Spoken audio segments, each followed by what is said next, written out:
तो देखिए बच्चों, आज हम लोग पढ़ेंगे पर्यावरण प्रदूषण समस्या और समाधान पर एक अच्छा सा निबंध कैसे लिख सकोगे।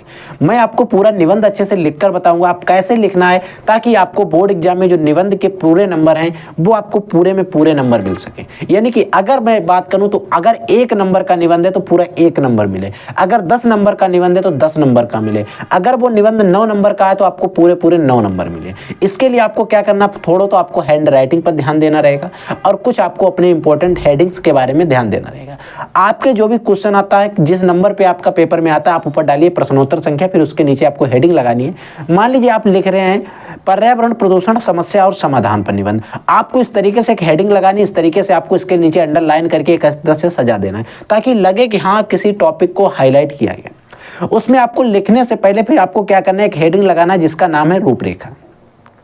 रूपरेखा आपको हेडिंग लगाना, उसमें आपको रूपरेखा का मतलब होता है इस आप निबंध में किन किन हेडिंगों के बारे में डिस्कस करोगे उनको आपको बता दीजिए। देखिए यहां पर हम बात करेंगे पर्यावरण प्रदूषण का अर्थ क्या होता है, यानी कि प्रदूषण का क्या अर्थ होता है, प्रदूषण के विभिन्न प्रकार क्या होते हैं, कितने प्रकार का प्रदूषण हो सकता है, प्रदूषण पर हम नियंत्रण कैसे पा सकते हैं, और बाद में उपसंहार के बाद में हम बात करेंगे इससे यानी कि इसका कैलकुलेशन क्या है। जो आप एक हेडिंग डालते हो इंग्लिश में, जब आप लेटर लिखते हो कैलकुलेशन उसी की तरह के इसमें हिंदी में पड़ती है हेडिंग, ठीक है। तो आपको इन 4 हेडिंग हम इसमें लगाएंगे और 4 हेडिंग में पूरा निबंध अच्छे से फिनिश करेंगे। तो देखिए बच्चों, सबसे पहले हमारी हेडिंग है प्रदूषण का अर्थ, यानी कि प्रदूषण का अर्थ क्या होता है, प्रदूषण होता क्या है, यही चीज हमें नहीं पता होगी कि प्रदूषण क्या होता है, ठीक है। तो हम निबंध लिखेंगे और कॉपी में इस तरीके से आपको ब्लैक पेन से हेडिंग पेन से आपको अच्छे से 2 लाइन ड्रा कर लेनी, ताकि आपको एक जो एरिया है उसमें आपको फिक्स हो जाए कि इस एरिया में आपको लिखना है। देखिए क्या लिखा है, स्वस्थ वातावरण में ही जीवन का विकास संभव है, यानी कि जो वातावरण अगर स्वस्थ होगा तो उसमें ही हमारा जो विकास है, जीवन का विकास है, एवोल्यूशन है, वो संभव है, ठीक है। जब वातावरण में कुछ हानिकारक तत्व आ जाते हैं, जो हमारा वातावरण होता है इसमें कुछ हानिकारक तत्व आ जाते हैं तो वातावरण को दूषित कर देते हैं। तो क्या करते हैं, जो भी तत्व आते हैं हानिकारक वो वातावरण को दूषित कर देते हैं। इस प्रकार वातावरण के दूषित हो जाने से, इस प्रकार से जो हमारा वातावरण दूषित होता है, तो इस प्रकार वातावरण के दूषित हो जाने से ही जीवधारियों को हानिकारक बीमारी और अन्य कई समस्याओं का सामना करना पड़ता है। यानी कि जब वातावरण आपका दूषित हो जाता है तो जो हमारी विभिन्न प्रकार की बीमारी और कई प्रकार की समस्याओं का हमें सामना करना पड़ता है। इस प्रकार वातावरण को दूषित हो जाने से, यानी कि जो हमारा वातावरण इस प्रकार से दूषित हो रहा है, उस दूषित वातावरण को ही हम प्रदूषण कहते हैं। यानी कि जो हमारा वातावरण दूषित हो रहा है इसको एक्चुअल में हम प्रदूषण ही कहते हैं। यानी कि बच्चों, अगर आपका वातावरण स्वस्थ है तभी आपका जीवन संभव है। हमें वातावरण में विभिन्न प्रकार के कोई हानिकारक पदार्थ आ जाते हैं जिसका जो हमारा प्रभाव है उसका हमारे जीवन पर बहुत ज़्यादा प्रभाव पड़ता है। उससे हमें विभिन्न प्रकार की बीमारियां हो सकती हैं, कई प्रकार की समस्याएं उत्पन्न हो सकती हैं, ठीक है। तो ये जो पर्यावरण दूषित हो रहा है, इस दूषित होने वाले वातावरण को ही हम प्रदूषण कहते हैं, ठीक है। समझ में आया कि आपको प्रदूषण का अर्थ क्या होता है, ठीक है। फिर बच्चों बात करेंगे प्रदूषण के प्रकार। विकसित एवं विकासशील देशों में विभिन्न प्रकार के प्रदूषण विद्यमान हैं।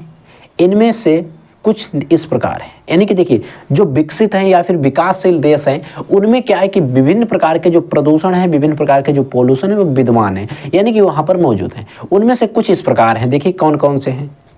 तो सबसे पहले बच्चों बात करेंगे हम एयर पॉल्यूशन यानी कि वायु प्रदूषण की। देखिए वायु प्रदूषण क्या होता है, इसको आपको हेडिंग लगा देना है और हमने यहाँ पर डाल दिया का खंड, यानी कि का में हमने लिखेंगे वायु प्रदूषण, क्योंकि इस प्रकार से मतलब कई सारे प्रकार हैं, ठीक। वायुमंडल में विभिन्न प्रकार की गैसें एक विशेष अनुपात में उपस्थित रहती हैं। हमारा जो वायुमंडल है वहाँ पर कई प्रकार की जो गैसें हैं वो विभिन्न प्रकार की जो गैसें एक निश्चित अनुपात में उपस्थित रहती हैं। जैसे कि हमारे वायुमंडल में ऑक्सीजन जो है 21% लगभग, जो नाइट्रोजन है वो 78% है, कार्बन डाइऑक्साइड है 0.03%। इस तरीके से सारी गैसें जो हैं एक परसेंटेज वैल्यूज के अंदर के हमारे वातावरण में उपस्थित हैं। जीवधारी अपनी क्रियाओं द्वारा ऑक्सीजन गैस, ऑक्सीजन यानी कि ग्रहण, यानी कि O2 ऑक्सीजन को कहते हैं ग्रहण करते हैं।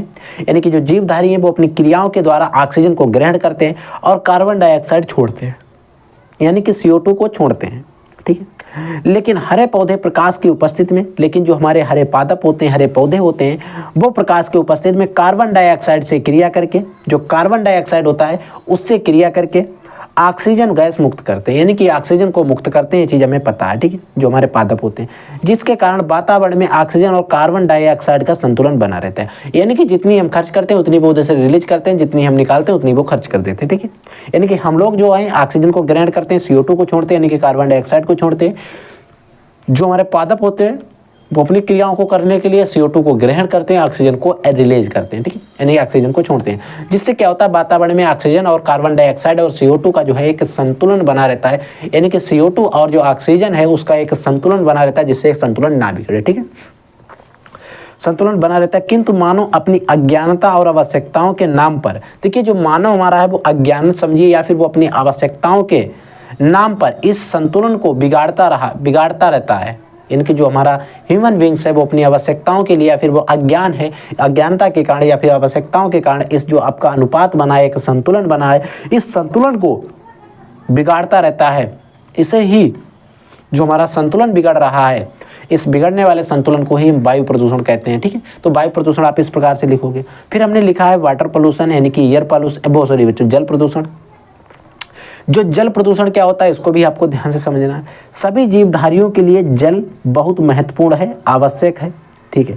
देखिए हमारे जो भी जीवधारी हैं उनके लिए, अब वो चाहे प्लांट्स हों चाहे वो हमारे एनिमल्स हों, जीव जंतु हम लोग हों, अब इन दोनों के लिए जो जल है उसका आवश्यकता जो है वो बहुत ज़्यादा है, इन्हें उसके बिना जीवन संभव नहीं है। पौधे भी अपना भोजन जल के माध्यम से ही प्राप्त करते हैं, ऐसा नहीं कि हम लोग ही जल का उपयोग करते हैं, तो पौधे भी अपना जो भोजन होता है वो जल के माध्यम से ही प्राप्त करते हैं, ठीक है। और मानव के बढ़ते हस्तक्षेप के कारण, देखिए जो मानव का बढ़ता हुआ हस्तक्षेप है उसके कारण जल दूषित हो रहा है, जल जो है वो प्रदूषित हो रहा है, यानी कि प्रदूषित यानी कि दूषित हो रहा है, प्रदूषित हो रहा है, इन सारी चीज़ों से ग्रसित हो रहा है हमारा जल। और जल के दूषित होने को ही हम जल प्रदूषण कहते हैं। यानी कि जो इस प्रकार से जल हमारा दूषित हो रहा है, उस जल दूषित हो जाने की एक क्रिया चल रही है, जल को दूषित हो जाने को ही हम बच्चों जल पोल्यूशन यानी कि वाटर पोल्यूशन कहते हैं, ठीक है। तो हमारा हो गया जल पोल्यूशन। अगला पोल्यूशन क्या है? अगला पोल्यूशन है बच्चों ध्वनि प्रदूषण। देखिए ध्वनि प्रदूषण क्या होता है, ध्वनि प्रदूषण क्या होता है, अनेक प्रकार के वाहन जैसे मोटर कार, जेट विमान, ट्रैक्टर, लाउड स्पीकर, बाजे एवं कारखानों के सायरन व विभिन्न प्रकार की मशीनों आदि से ध्वनि उत्पन्न होती है। देखिए होता है क्या, जो ध्वनि प्रदूषण कैसे होता है, हमारे अनेक प्रकार के वाहन जैसे इसमें कार, मोटर गाड़ी, विमान, जेट विमान हो गया, ट्रैक्टर हो गया, लाउड स्पीकर हो गया, आपके बाजे हो गए और मशीनें होगी, कारखाने हो गए, और उनमें जो आपके सायरन जो हारन लगे होते हैं, पर विभिन्न प्रकार के कई प्रकार की जो मशीनें हैं उनके कारण ही हमारा ध्वनि प्रदूषण जो है वो उत्पन्न हो रहा है, और ये भी हमारे पर्यावरण को एक बहुत बड़ा खतरा है, ठीक है। फिर कुछ हमारे केमिकल जो पोल्यूशन होते हैं, रासायनिक प्रदूषण होते हैं। रासायनिक प्रदूषण क्या होते हैं?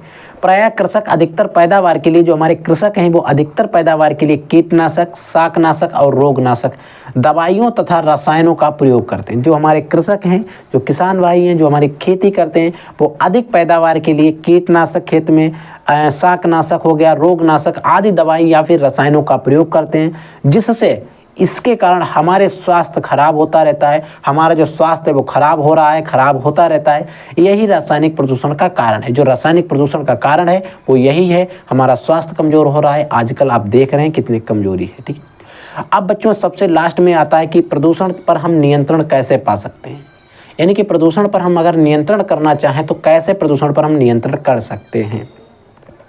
पर्यावरण में होने वाली समस्याओं को रोकने के लिए, हमारी जो पर्यावरण में समस्याएं हो रही हैं, इन समस्याओं को रोकने के लिए इनको जोर देना चाहिए। अब देखिए जो भी रोकने के लिए, हमें ऐसा तो नहीं हम अकेले रोक सकते हैं या फिर आप अकेले रोक सकते हैं।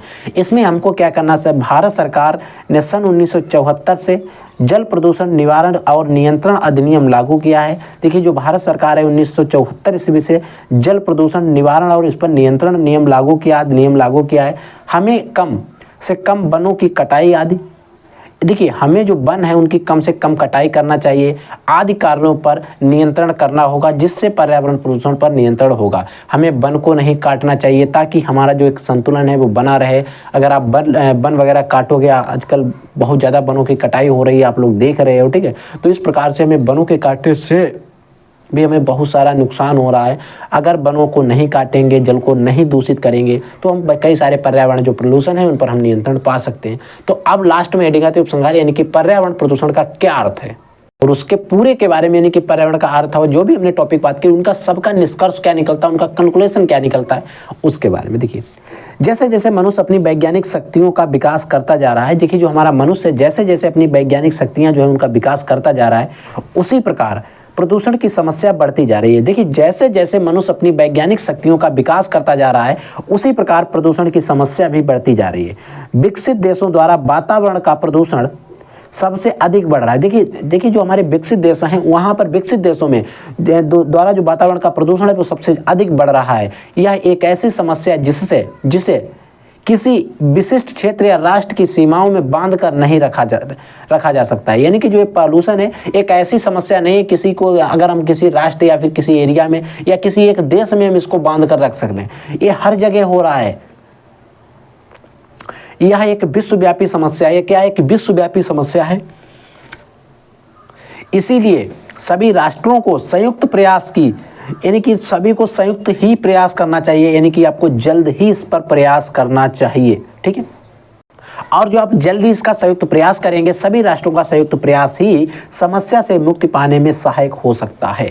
अगर आप लोग सभी देश हमारे जो हैं वो एक साथ इस पर नियंत्रण पाने की कोशिश करेंगे, इसको रोकेंगे, तभी हम जो है इस प्रदूषण से मुक्त हो सकते हैं। तो इतना आपको लिखना है पोल्यूशन के बारे में। आपको मैंने पूरा जो है पर्यावरण प्रदूषण पर जो एसे था उसको मैंने आपको लिख कर बता दिया है।